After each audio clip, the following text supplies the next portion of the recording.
Alors nous, ce qu'on a fait, c'est qu'on a fait une séquence de 5 séances. Alors première séance, on a découvert l'œuvre. On a fait le jeu guide tout de suite, qui nous a mené vers les couleurs froides, les couleurs chaudes, etc. Et la notion d'iceberg qui fond. Et nous, on n'est pas resté sur l'iceberg, mais on est parti sur le thème du réchauffement climatique. Deuxième séance, on a écouté l'artiste Keisheta, donc qui explique quand est-ce qu'il l'a fait et comment, notamment avec la couleur chaude ici, qui interpellait pas mal les élèves. Et il dit que c'est le magma, donc la chaleur qui vient d'en bas. Et ensuite, ils ont remarqué aussi qu'il y avait beaucoup de matière, de plis, de papier froissé, etc. ici. Et donc, après avoir écouté la vidéo de l'artiste, ils se sont mis par équipe de 2, 3 par affinité.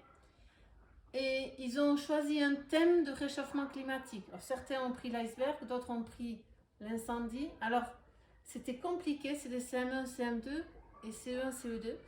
Et réchauffement climatique et pollution, ils ne faisaient pas trop la différence. J'ai essayé vraiment de les amener vers le réchauffement climatique.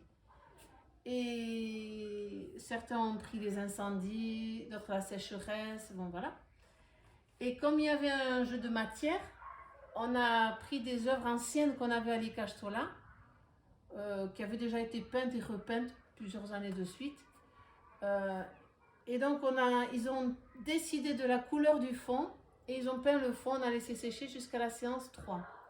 À la séance 3, ils devaient, sur une feuille de brouillon A4, sur une feuille blanche, dessiner un croquis de ce qu'ils allaient faire au crayon à papier sans rien colorier et mettre, voilà, là on mettra de l'orange, là on mettra du vert, là on mettra du blanc, se mettre d'accord au sein de l'équipe parce qu'ensuite quand on passe à la phase peinture, souvent la volonté des uns empiète sur la volonté des autres et je voulais que ce soit bien clair au départ et qu'ils soient vraiment en phase d'exécution et pas de conception quand ils étaient avec la peinture.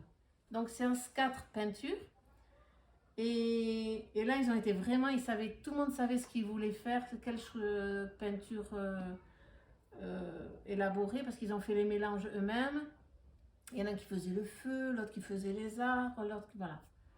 Et finalement, on voit l'expo, ils étaient ravis de leurs résultats. Et à la fin, 5e séance, on a réécouté Keisheta.